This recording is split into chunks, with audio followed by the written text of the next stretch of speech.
नमस्कार, मैं डॉक्टर निधि पांडे अपने YouTube चैनल में आपका बहुत बहुत स्वागत करती हूँ।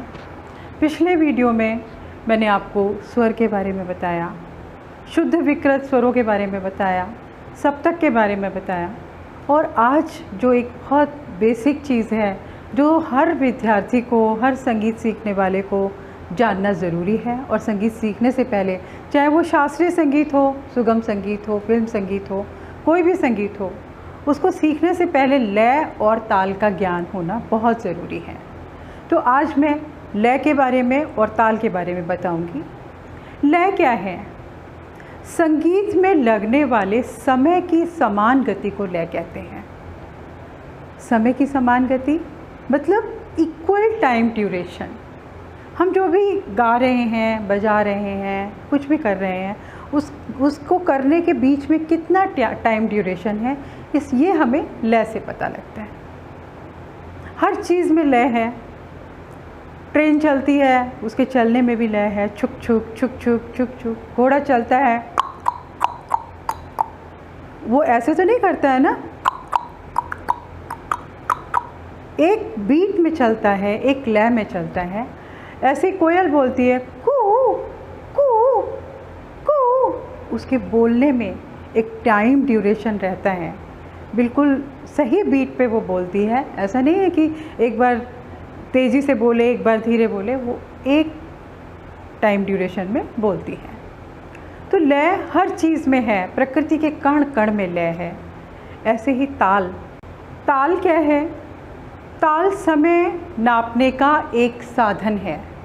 साधन मतलब एक स्केल है जिसकी मदद से हम टाइम ड्यूरेशन को नापते हैं। लय को संगीत उपयोगी बनाने के लिए उसे एक निश्चित चक्र में बांध दिया जाता है जिसे ताल कहते हैं। गायन, वादन, नृत्य तीनों ही ताल पर टिके हैं। ताल ही बेस है। जैसे कोई भी हम बिल्डिंग बनाते हैं तो उसका पहले हम नींव बनाते हैं और नींव जितनी मजबूत होती है उतनी ही बिल्डिंग अच्छी बनती है और ज़्यादा टाइम तक चलती है। ऐसे ही अगर हमारी ताल मजबूत होती है तो हमारा संगीत मजबूत होता है। हम अच्छी तरह से गा बजा सकते हैं अगर हमारी ताल मजबूत है। तो अगर संगीत हमारा मानव शरीर है तो ताल उसका अस्थिपंजर या स्केलेटन है। बहुत ज़्यादा इम्पॉर्टेंट है ताल, इसलिए ताल का ज्ञान होना बहुत ज़रूरी है। तो आज हम 3 ताल के बारे में बात करते हैं।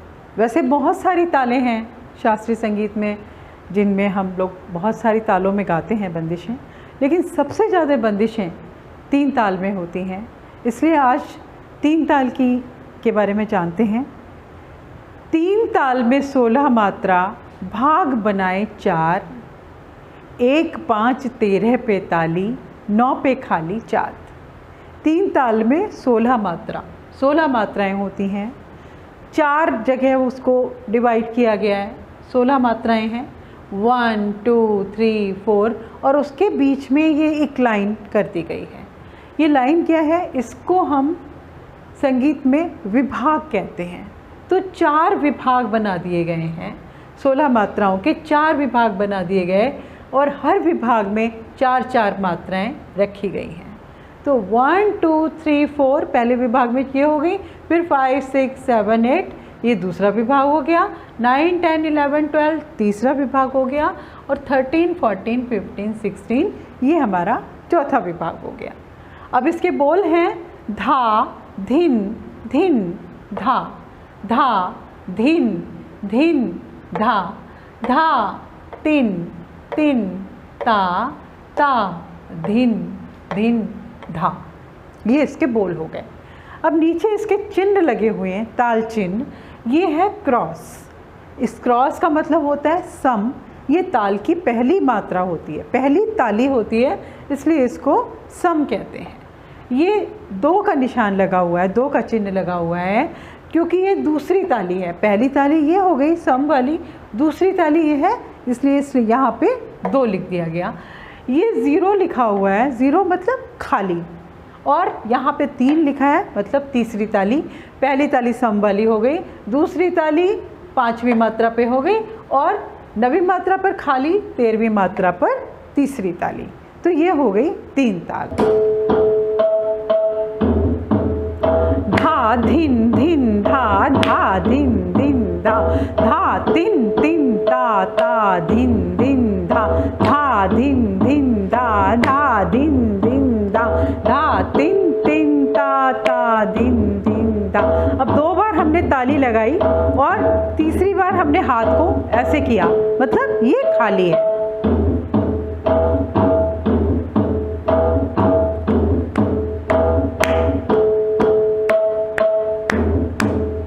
धा धिन धिन धा धा धिन धिन धा धा तिन तिन ता ता धिन धिन धा धा धिन धिन धा धा धिन धिन धा धा तिन तिन ता ता धिन धिन धा। अब इसको हम रिदम में कर रहे हैं तो बहुत अच्छा लग रहा है और इसका इफ़ेक्ट बहुत देर तक होता है। हमें अच्छे से समझा सकते हैं हम किसी को जब रिदम में करते हैं। अब हम इसको अगर रिदम में नहीं करेंगे, एक राइम हमारी चल रही है, धा धिन धिन धा धा धिन धिन धा धा तिन तिन ता ता धिन धिन धा। अब सीधे सीधे इसको बोलेंगे,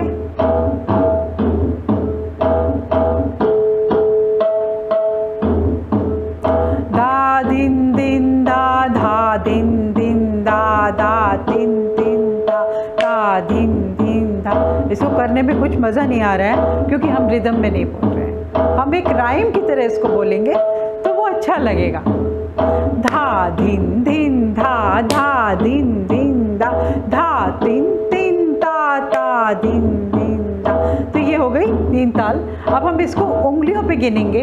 ये हमारी जो फिंगर्स भगवान ने बनाई हैं, इसमें उन्होंने ये जो निशान बनाए हैं, ये पूरा 16 मात्रा के लिए बिल्कुल फिट है। हम इसको बोलेंगे ऐसे, 1 2 3 4 5 6 7 8 9 10 11 12 13 14 15 16 1 2 3 4 5 6 7 8 9 10 11 12 13 14 15 16 धा धिन धिन धा धा धिन धिन धा धा तिन तिन ता ता धिन धिन धा धा धिन धिन धा धा धिन धिन धा धा तिन तिन ता ता धिन धिन धा। अब इसी में हम कोई बंदिश गाते हैं तो ये जो 9वीं मात्रा है यहाँ पे हमारी खाली होती है और अधिकतर बंदिशें हमारी खाली से शुरू होती हैं। तो कोई किसी भी राग में हम कोई बंदिश लेते हैं।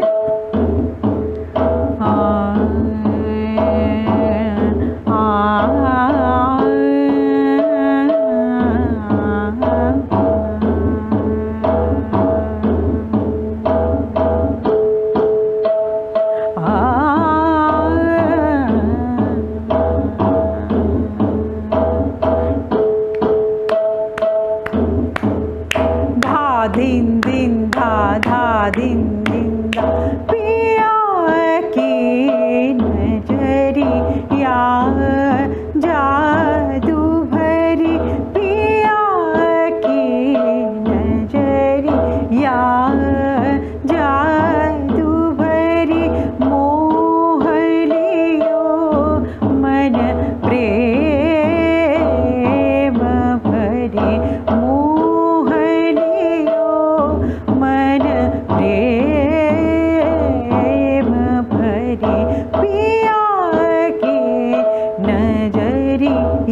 अब यहाँ पे सम है हमारी,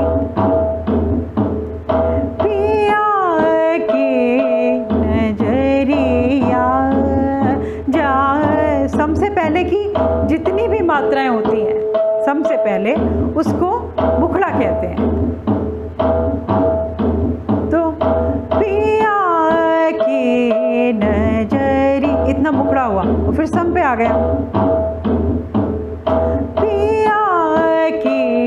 नजरिया जादू भरी, पिया की नजरी, ये टुकड़ा हो गया और उसके बाद हम सम पे आके मिल जाते हैं।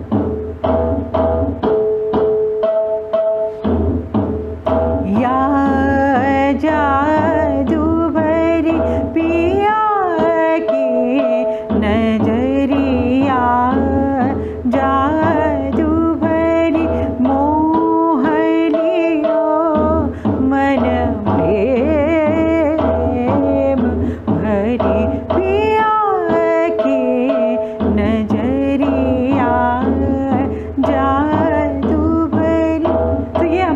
तीन ताल है, धा दिन दिन धा, धा दिन दिन धा, धा दिन दिन ता, ता दिन दिन धा, धा दिन दिन धा, धा दिन दिन धा, धा दिन दिन ता, ता दिन दिन धा। ये हमारी तीन ताल हो गई। तो आज आपने लय के बारे में जाना, ताल के बारे में जाना और तालों में भी आज तीन ताल के बारे में अच्छे से जाना। मुझे लगता है आपको समझ में आया होगा। अगर नहीं समझ में आया तो कमेंट सेक्शन में लिखिए, मैं आपकी प्रॉब्लम को सॉल्व करने की कोशिश करूँगी। अगले ट्यूटोरियल में फिर से मुलाकात होगी, तब तक के लिए नमस्कार, बाय।